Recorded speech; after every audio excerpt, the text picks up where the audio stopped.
Good morning, students. Still, I could see only 75 students in the meeting. I think people are joining very late. What was the class you had in the previous hour? Elective. Elective is it? Okay, fine.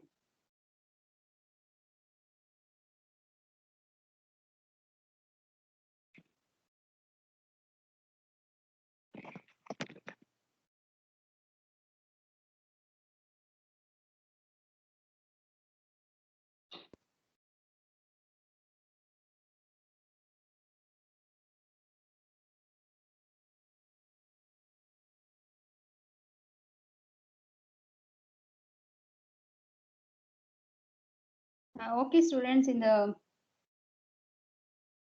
last class, we were discussing about writing the grammar for the expression, arithmetic expressions, where it has got the operators such as plus, minus, star, slash, and also you can have the parenthesis if required, that also can be there.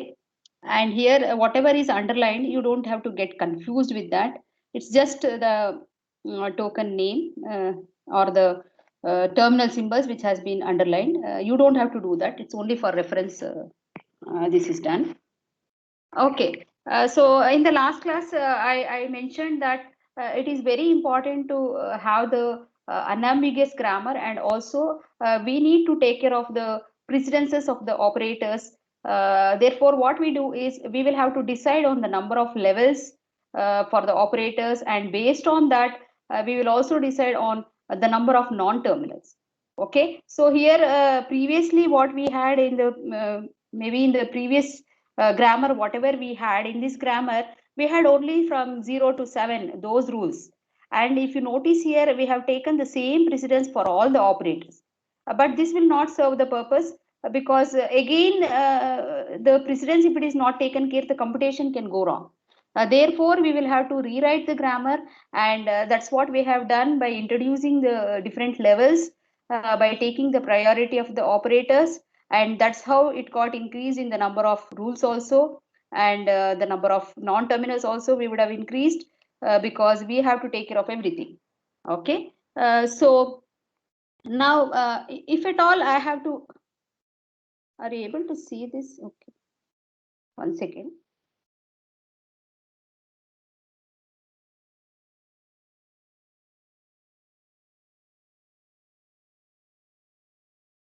Okay. So one thing is that we take care using the precedence of the operators.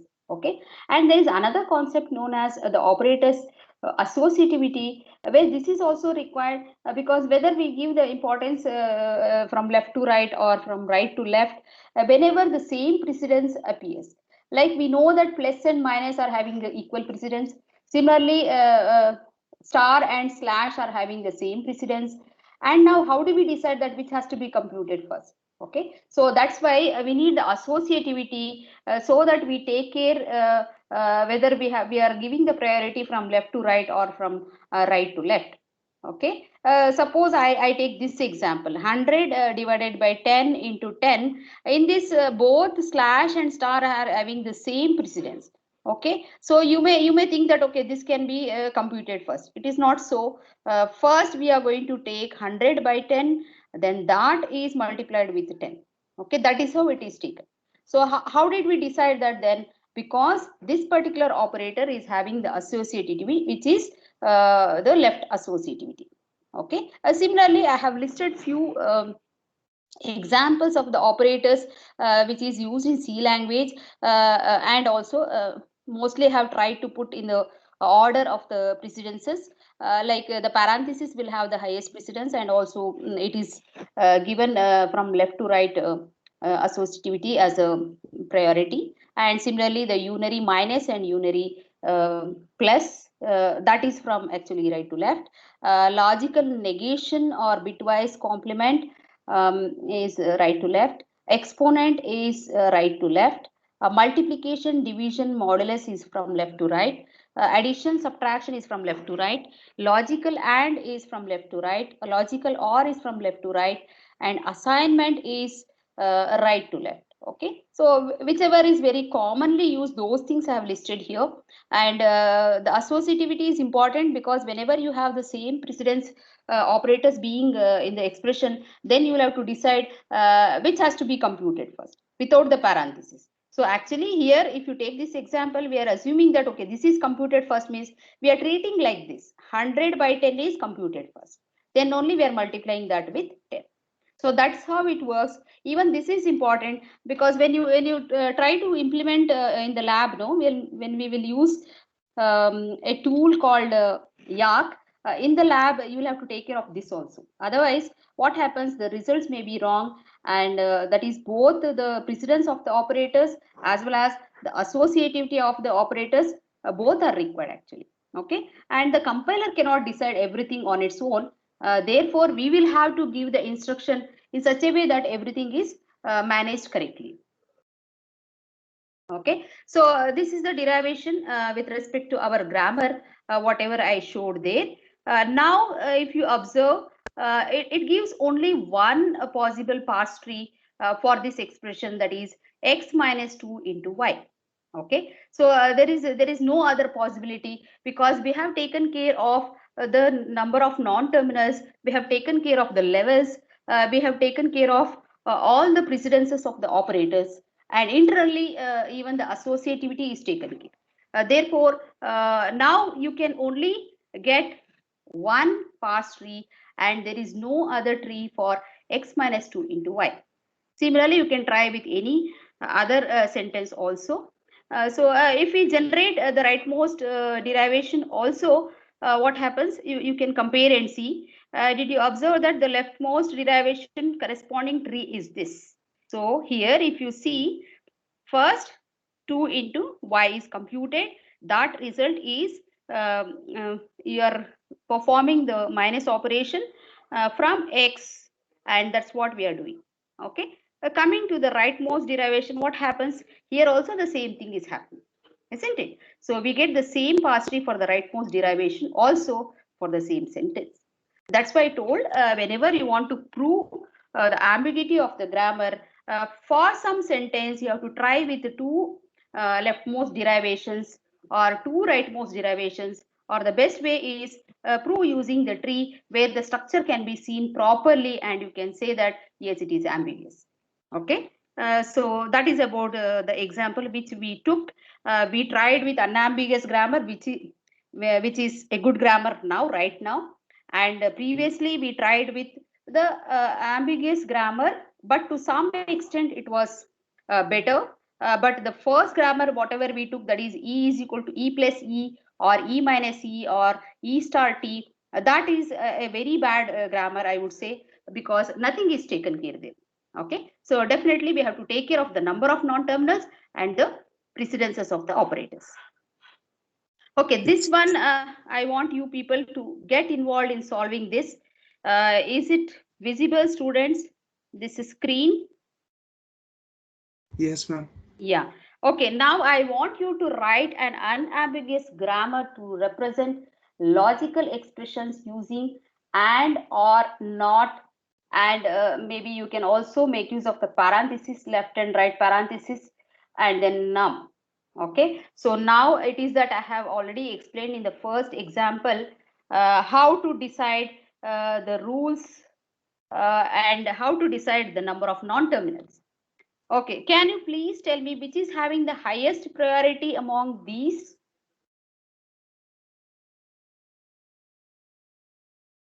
Please answer, No. students.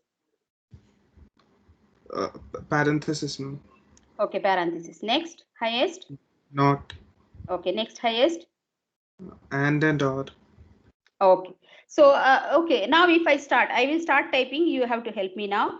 So I have introduced one start symbol, say E. This is my start symbol. Now I will start with this E. And now what operator should I put here? You can use the same names, not a problem. So among these operators, which one do you select in the first, that is the level where it is closer to the start symbol? So which operator do I put? You can always compare with a previous example where we had taken plus and minus because they had the same precedence level and we took it, right? So now what operator do I put here? Is it and or not or parenthesis? Yes, all of you should think and then answer, because again and again I will not take the same example. Okay, what is that? And or, ma'am. Like those And two or. should Okay, come in the same level. do they come in the same level, Vishnu? Okay, No. now you think about the output also and then imagine and tell. Okay, yeah, to some extent it's fine, but as a computer science student, if you think about the input and output, can you still differentiate between these two and or operators? Logical and or? Ma'am, or ma'am, because it has least priority, so it should be closer to the root. Yes, yes, yes, very good. Who is that? Can you tell the name? Sriram. Okay, now he is answering. So I have put R. Okay, that according to me, it is having the least priority, and you all can accept. Next least maybe, and we can put in the next level. Just see why I did this. I know that if one of the one of the operand is true here in OR operation, then automatically the output will be true. So without even seeing the second input, I can decide. Only where the problem comes when the first input is 0, then I have to take care of the second input also and then decide what is the output. Whereas in the AND, what happens? If one of the input is 0, then definitely it becomes 0. Output is 0. So with that analysis also, I am just differentiating between these and OR operators. And I would say that, okay, R is the least priority based on the output. Okay, so what variable name do I use now? You can tell any variable name. E, or can I use E here after this here? Can I use or not? Or should I use a different name? Use a different name, ma'am. Okay, different name. So I would use a different name now, and then I will give another option, because if I have to continue and if some expressions may not have or, I should have a provision to have the other possibilities also. So I would take okay. So what I will do now, this will become T, and now we can put and, right, because that is in the next level, and I will introduce another variable, and this I would take it as F. I think now it is clear. So in the next level, similarly, what we can do is we can have F here, and what is the operator we are going to have now? Not. Okay, not.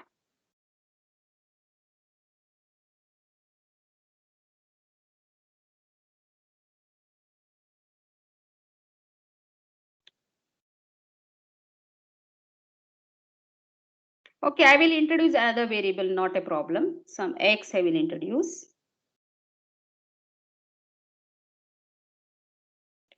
So now for X, what I will do, I will put the parenthesis so that I have an option for even taking care of all the possibilities within the parenthesis also.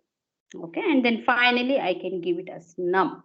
Okay, so if you see this particular grammar, we know that now all these are non-terminals, that is E, T, F and X are the non-terminals, and by the precedence we have decided the levels are and not, and then finally the parenthesis, and num is also having the highest precedence because that is the last thing we are going to do when you substitute the operands in the tree, means for any variable. So this is the resultant grammar now. Okay, and now if you try with any possible sentence in this grammar, definitely it would lead to only one possible derivation tree. It will not give more than one tree. So you can try one example, maybe later you can try. Okay, so this is an unambiguous grammar that represents logical expressions. Okay, so coming to the next, yes. Can you explain that variable part once more, ma'am? Like the Okay, why we can't have E1 again, E again, okay. E or E, that part. Yes. Okay, suppose I use E or E. What happens is you are unnecessarily creating the conflict. So when I do that, what happens for E? I can have all operations. Means if at all I put this as a E or E, and then E and E. Similarly, say not E and E within the parentheses and num. They are in the same level. That is the first thing. That is the first mistake. And the second thing is that, as I have also told about the associativity, if you don't give the proper non-terminals, then the associativity fails. Okay, means if I give it as a E or E, then I can substitute anything for this E, I can substitute anything for this E. Then you will not be able to manage the evaluation order. Okay, but we are very much particular about the evaluation order, isn't it? So this is only going to create the ambiguity in the evaluation of the expressions. That's why I'm telling, whenever you use both operands, if you are using the same non-terminal, then there are chances of getting the ambiguity. That's why we don't use it. Is that clear? Why I am telling? Because you are giving a provision to substitute anything for this E also and this E also. That should not be given. Okay, so that if I want to recursively continue, I will recursively continue with this or this. If you use the same variable, then it can take anything, right? So we should not allow that. That's the reason why we are not doing that. Okay, so number of non-terminals, if you increase also, it's fine, but we want to remove the ambiguity. Okay, yeah. Thank you. Understood. So when you draw the tree, maybe somebody, okay, I will give an expression. Somebody can try this tree and then maybe please upload in the chat so that others also can watch that. So what I want you to try is something like this. I want you to try.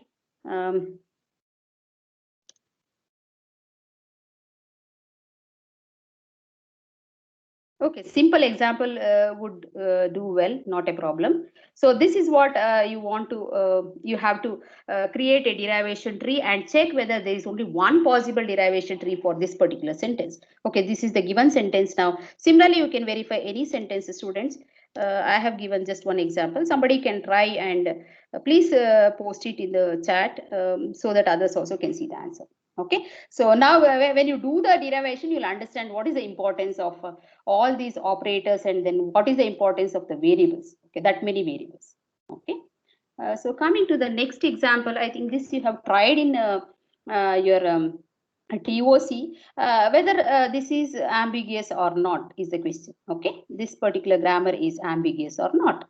Okay, if it is ambiguous, then you need to prove two derivation trees or two leftmost derivations or two rightmost derivations you have to prove at least for one sentence. Okay, so can somebody give some sentence? This is done in TOC, I know. Can you give some sentence where you can prove that? Okay, first of all, is it ambiguous or not? By seeing the grammar, can you see? Can you tell whether it is ambiguous or not? Ambiguous. The first one. Okay, it is ambiguous. That is a correct answer. So now you select a sentence. AB. Okay, so ambiguous grammar.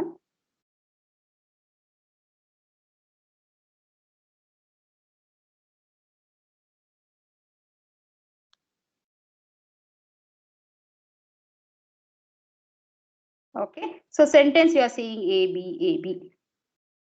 Okay, so anyway, I have result maybe in the next slide. Okay, I'll go there straight away. Okay, before we proceed with that, anyway, you have told the answer, we'll prove it. Okay, next example also you check. This example brackets problem, balanced brackets. We have the parentheses, we have the square brackets. Now, can you tell whether it is ambiguous or not? If it is ambiguous, then what is the sentence? Can you tell whether it is ambiguous or not for the second example?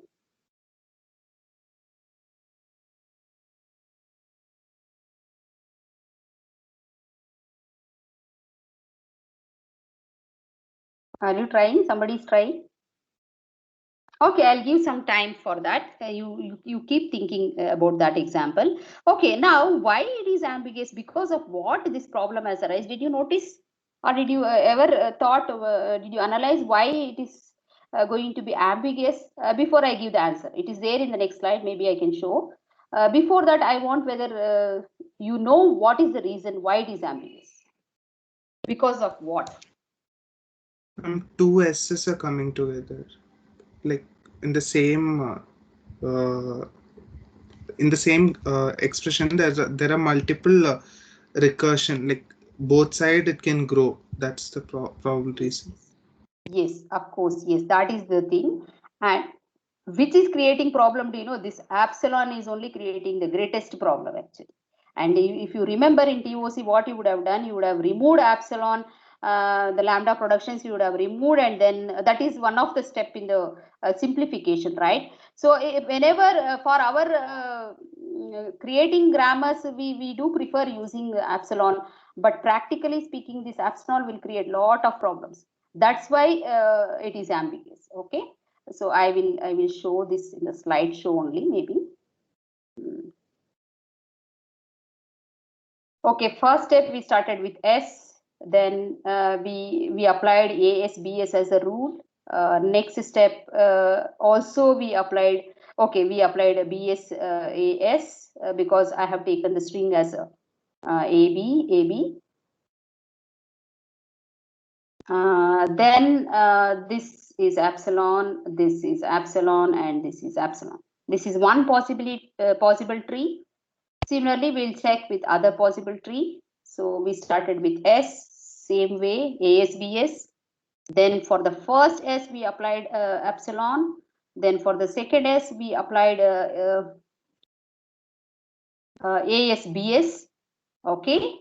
And now for this S, we applied epsilon. For this S also, the last S also, we applied epsilon. Now you read from left to right. This tree also leads to AB, and this tree also leads to AB. So for the same sentence, you have created two possible trees. Okay, so it is definitely ambiguous. And this is one simple example. Maybe if you want, you can try different examples and conclude that it is ambiguous. Okay, so now we know that it is ambiguous. I will go back to my second example. Okay, this example, is it ambiguous or not? No, ma'am. Somebody said something, please tell loudly. Is it ambiguous or not? No, ma'am. No. Okay, so it is unambiguous. Okay, why? To prove that, maybe you can try out with some sentences. Now I am just giving the conclusion. You people can try later, because we don't have much to do here. We will be using recursively this, that's all. It is not going to create any ambiguity over here. Okay, so yeah, that is the correct answer. Then we'll go to the next part. Okay, in between I will deal with some problems also. Okay, now let us take the parsing techniques, where we have got basically two types of parsers. Okay, so top-down parsers, we can have some particular parsers like LL of 1. This is a top-down parser. Similarly, we have recursive descent parser. And the basic difference between top-down parsers and bottom-up parsers are, in the top-down, we start from the root of the parse tree and grow towards the leaves. And then every stage we pick up some production rule, and then we proceed with that by applying that. And then if it matches with our input, also parallelly what we do is we scan our input. We scan our input means whatever sentence we wanted to verify, that we take, and every symbol we just trace, we will go to the next symbol and so on. And then if it is a good match, then you can continue. Otherwise, if it is a bad pick, you will have to backtrack and then take a different decision, and then you will have to create the derivation for it. So that's how it works. Similarly, the bottom of parsers are what some of the examples would be LR of 1. I will explain all this little later. Operator precedence is also one kind of parsing technique, but operator precedence technique is not there in the syllabus. But LR of 1 we are going to discuss. So here what we do is we start from the leaves and then grow towards the root. As the input is consumed, what we do is we just take the RHS of the production rule for some particular non-terminal, and we apply that, and we call it as reduction process. And we go up towards the root, and then finally you have to reach the start symbol. If at all you reach the start symbol starting from the sentence, then only the parsing is successful, and we can say that whatever sentence we have taken initially is a valid sentence. Okay.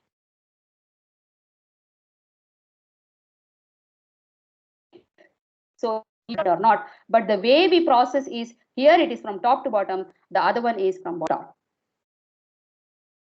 Now there are some problems, some issues with respect to top-down parsing. We will see what are those issues. I think you are familiar with the left recursive grammar. Are you familiar? Okay, if I'm assuming something, please tell me. Because I don't know what is covered in TOC. Most of the time, I should not assume. That's why I'm telling you. Are you familiar with left recursive grammar, students? Yes, ma'am. Okay. So you know that what is a recursive grammar means whenever you have the LHS that matches with the first symbol of the RHS, then we call that particular grammar as left recursive grammar. And maybe in your grammar there may be a combination of left recursive and non left recursive. So like for this for example, in this particular example, for this one we don't have left recursion, whereas whatever is marked in red, those are left recursive rules, whereas for factor we don't have the left recursion. So do you consider it as a bad grammar? No, it is not just bad grammar now. It is going to create a lot of issues with respect to top-down parsing. Okay, the reason is in the top-down parsing we will be using the leftmost derivation. I will repeat, in top-down parsing we will be using the leftmost derivation. Means the priority of applying the rules for the non-terminal does matters. Okay, because of that, what happens here, we are using the leftmost derivation, and also we are using the left recursive grammar, and that will not be suitable. Okay, it will lead to infinite loop because it doesn't know where to stop. You go on substituting for the leftmost non-terminal in every step, and then it goes on. So it may lead to multiple steps, and it will go to the infinite loop. That is the effect of the left recursive grammar, and only in top-down parsing. Okay, so only in top-down parsing this problem will arise. So what we have to do is, even though we say it is an unambiguous grammar, this particular grammar is an unambiguous grammar, but it has the left recursion, which will lead to infinite loop in the top-down parsing. The reason is we will be using leftmost derivation, and that's how it continues forever, and it doesn't know where to terminate. So that is the effect of the left recursive grammar. So what we have to do is, before applying the top-down parsing technique, any technique in the top-down parsing, we will have to remove the left recursion. Then only it becomes suitable for parsing. So the next topic is, even though you know, maybe I can go fast here. Left recursion, if it is there, then the left LHS symbol matches with the leftmost non-terminal in the RHS. That is the first symbol, I would say. First symbol will match in the RHS. Then we say it is a left recursive grammar. So how to remove that? Okay, so I think you know the rule. I will go to the next slide. Maybe this will be a better one. How do we eliminate the left recursion then? We can use this general form. Like A gives A alpha 1. This alpha 1 can be anything, not a problem. Similarly, A alpha 2. This also has got the left recursion. And so on. You can take any series, but starting with A. That is, it is matching with LHS. Now next is, I will take some rules which are free from left recursion also, like beta 1, beta 2, etc. etc. Okay, so if this is my grammar rule, then how do we change it? How do we rewrite by removing the left recursion? Okay, so this is how we are going to do. You can directly use this kind of general form, and you don't have to think much. So, but notice that you would have created the right recursive grammar now after removal. That's okay, because for top-down parsing, only left recursive grammar will have the bad effect. Otherwise, it is fine. So what do we do then? Whichever is free from the left recursion, those RHS you are going to take, and then beta 1, and then you're going to concatenate with the new non-terminal, say A dash. Similarly, beta to a dash, and so on, whatever series you have. Okay, and then now you can't stop here because I have introduced a new non-terminal. We will have to define that also now. So what is this a dash then? A dash, we are going to have what? This alpha 1 a dash, this alpha 2 a dash, and so on, whatever comes over here that you can take alpha 3, alpha 4, whatever. All that you list out, and finally don't forget to put epsilon. If you forget to put the epsilon, then it is going to change the language itself. And remember students, whatever transformation you do in the grammar, it should never affect the language. Means it has to create the same language. Always the language remains the same. Only you're playing with the rules. You're rewriting the rules. That's it. So just take care of that. And then now this particular grammar, even though it is right recursive, there is no problem. We can use it for top-down parsing. So we have some examples. This is a well-known example. I think you have learned in TOC also. But anyways, so this is what we have got, where we have the left recursion over here, these two, and similarly here also left recursion is there. Whereas the other rules were not having left recursion, so it is not listed here. So let us see how to change. Now this is free from left recursion. That is, term is my beta 1 now. So beta 1 followed by one new non-terminal, say e dash, we can take. And here we are using this longer names. If you want, you can rewrite using the new names, students. Why I am using the same names, that makes sense actually, because we are dealing with the practical examples. That's why I have kept. Otherwise you can rename it as say E for expression, similarly T for term, similarly for factor you can use F, not a problem. You can always rename. Otherwise every time writing will be difficult for you in the test or exam. Maybe you can use the smaller labels. But for my discussion, I will use the same names so that it is very clear for you and you understand where it is useful. Okay, the application also. So E gives a T E dash, and then E dash will be what? My alpha 1 is what? Plus T. So plus T E dash minus T E dash, and don't forget epsilon. Similarly for term also, T gives F T dash, and T dash gives what? Star F T dash or slash F T dash or epsilon. So that is the transformed grammar without left recursion now, but we have the right recursion. Now if you see this particular grammar is right recursive, but no issues. Top-down parser will terminate properly. That's what we wanted. Okay, and also there may be a possibility that backtracking can occur, right? That also we have a solution for it, how to handle backtracking. Maybe in the next topic I'll cover that. What is the method to be used to avoid the backtracking? We will see that. Okay, this example once again we'll go back. I think this example also was done, but anyway, okay, now you please tell me what is the answer. I will start typing it. Okay, so I will start with this S. I know you have learned, but it is important because in all problems this is required. So it's better to get convinced at this stage before we start off with any proper parsing examples. Okay, so I have started with S. So what is that we are going to have here now? Is it visible, students? Yes, please tell. Somebody can tell.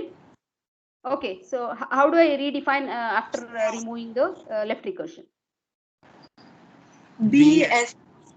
BS dash. Okay, I am calling it as S1 for now because otherwise I have to use superscript always. Okay, then or CS1. S1. That's all. Okay, so S1 is, I'll just copy and we will change it. Okay, so S1 is what? Okay, next. AS1. AS1. Small a, capital A, S1 or epsilon. Or epsilon. Or epsilon. Okay.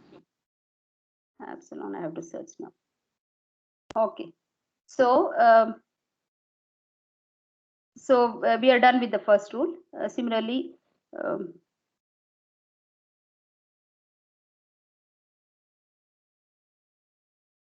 okay. Similarly, we will try for the second rule also, because second rule also has the left recursion. So A gives what? E1. FA1. A1. And A1 gives DA1. D. A1. Or Or? epsilon. Okay, fine. Okay, this I am not going to explain once again. Whenever the problem comes, you should be able to solve. Okay. Okay. So fine. So this is the grammar which is free from left recursion now.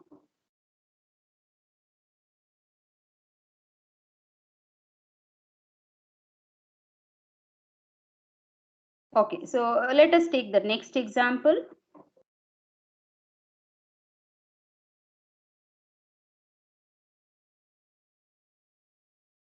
Okay, this is my next example, students.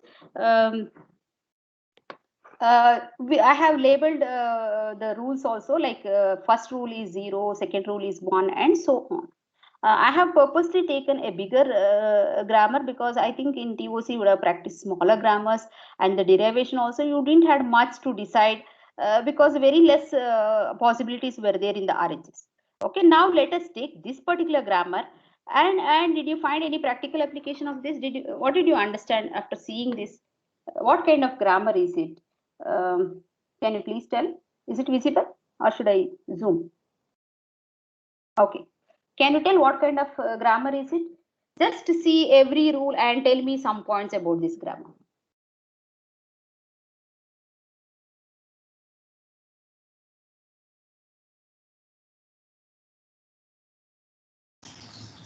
Yes. Any expression or print line, like whatever we find it in the coding language, be it Yes. Python. Yes. So usually what we do is we have the semicolon used between the statements, and we can have any number of statements.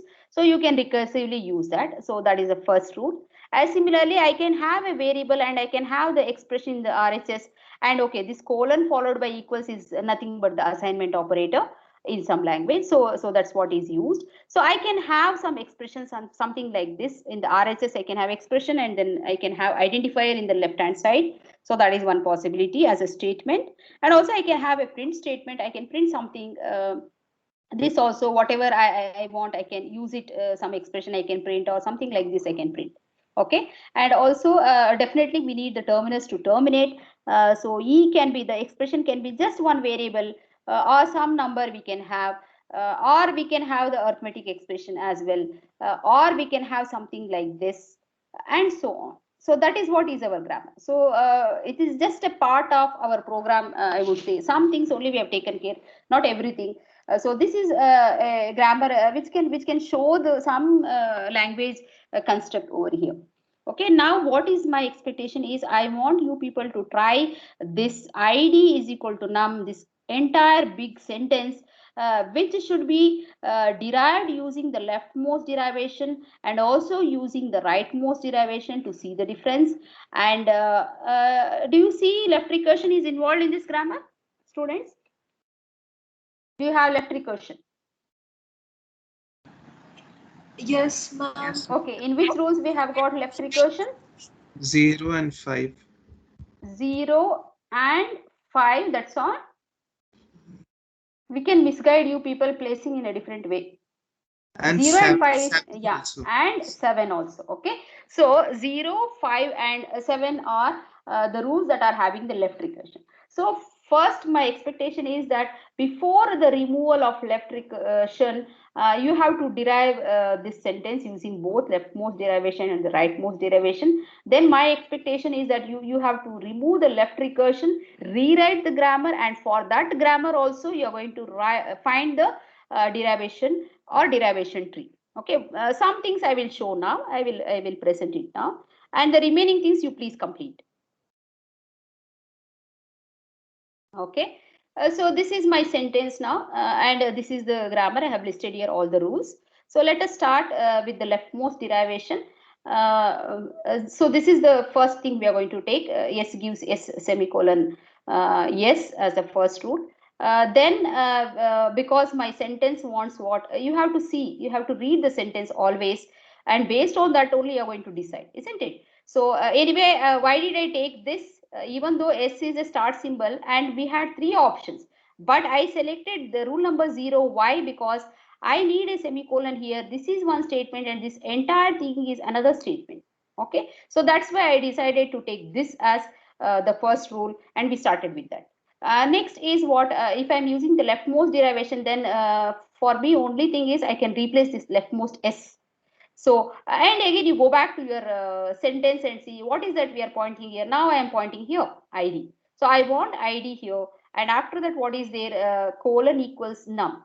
See, whatever I am saying, you please listen carefully, because next topic when I say, you will get the answer. Okay, why did I say all this? You would have learned already this concept in the TOC, but I am repeating, everything is important. So when I am pointing only on ID, I know about ID, so I can get ID.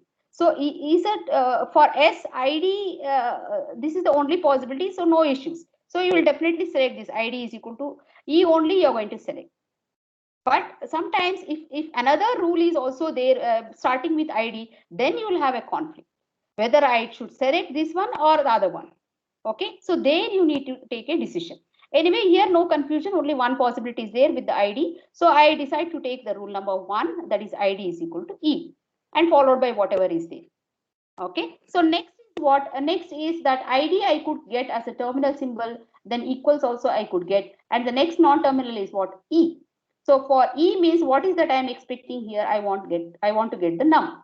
So to get the num, what is the rule? It is 4. Here also no confusion, only one possibility is there, so we replace it with num. Okay, and then followed by semicolon. This S is there. So like this we can go on selecting the rules, and now in the next step we select. Okay, now we reached till here, we are done with it. Now my pointer is here. When my pointer is here, now again I have to take a decision which rule I am going to apply. So ID, and then and what is our non-terminal? Our non-terminal is say S. So for S I will be applying ID is equal to E, because this is my sentence. Okay, according to this sentence only we have decided. So ID is equal to E. Then what happens? Now only one non-terminal is there. Now why did I decide E is equal to E plus E? Why not other rules? That is again because of my sentence. So what is that we are having here? E plus some operator is there, say plus, and this entire thing is in the brackets, right? So I have something here and then plus something over here. Means I have to select for E, I should get E plus E only. That's why we have selected rule number 5. Okay, and then next level also for E, I don't have anything much. I have to just take an identifier. So for E, we can replace it with ID, and the rest of the things is same.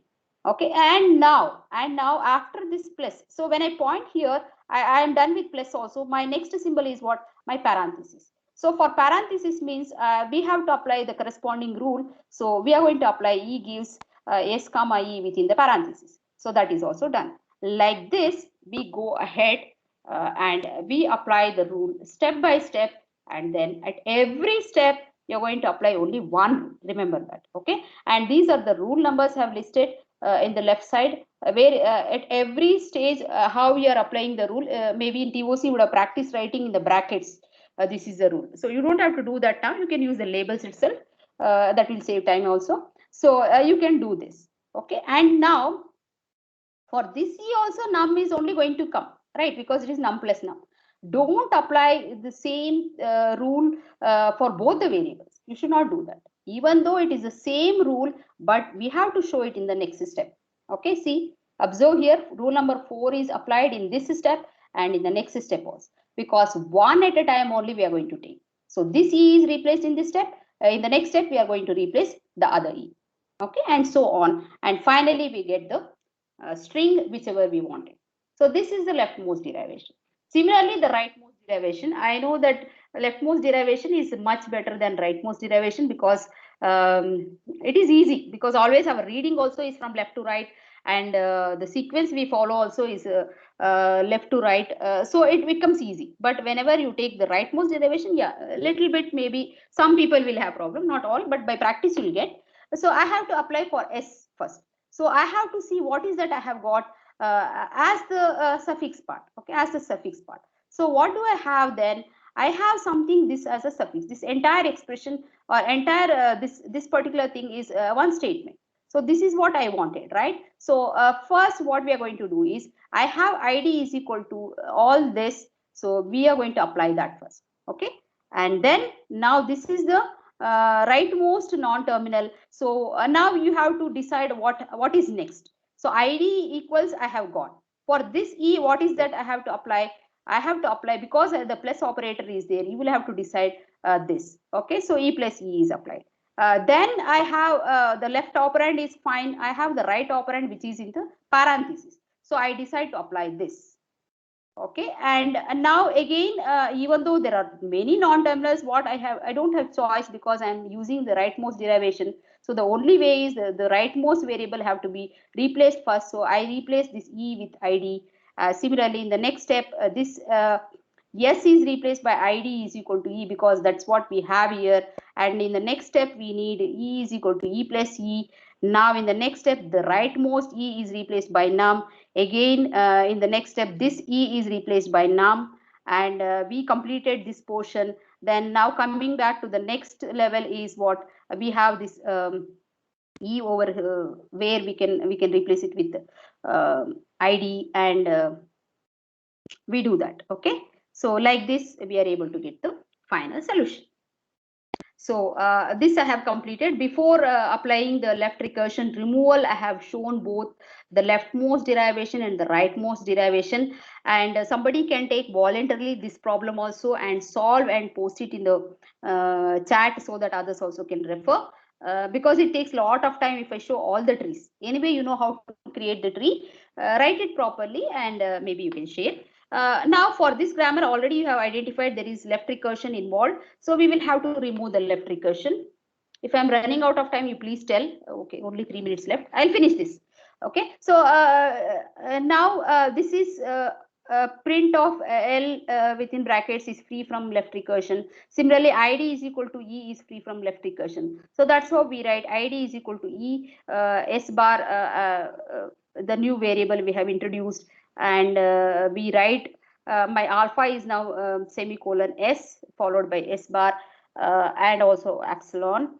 And for the other rules also similarly we can write num and id are free from left recursion. So we start with that id e dash num e dash, and even this is free from left recursion. So we take this also as one of the beta and e dash. And then for e dash we have only here with left recursion. So the part what is left there, which I call it as alpha. So we take that plus e dash and also introduce epsilon. So we are done with that e also. Next is the last rule where we have the left recursion.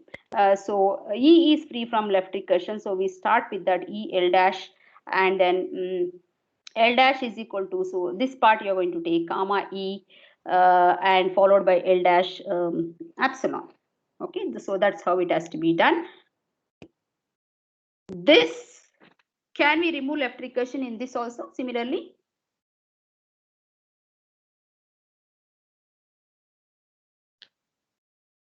Yes, only 1 more minute left. Okay, only this I would like to tell. How do you write here? Okay, you think can come. Maybe that will be better. You think answer for that. Let us see in the next class. Okay, I'll give some time for you to think. This will be the last problem. You try and come. I will give the solution in the next class. Okay, students. Be interactive in this course. Otherwise, it's very difficult for me. Whether you're understanding or not, I'll not know. So most of the time we just go ahead because I'll be in the other screen. What is happening here, I don't know. So please keep answering and be interactive. And if you're not understanding, if I'm going fast or slow, you can tell me directly, not a problem. Okay, students, it's time. We'll wind up. So that last problem alone you can try, and the other problem somebody can voluntarily solve it and then post it in the chat. Thank you, students.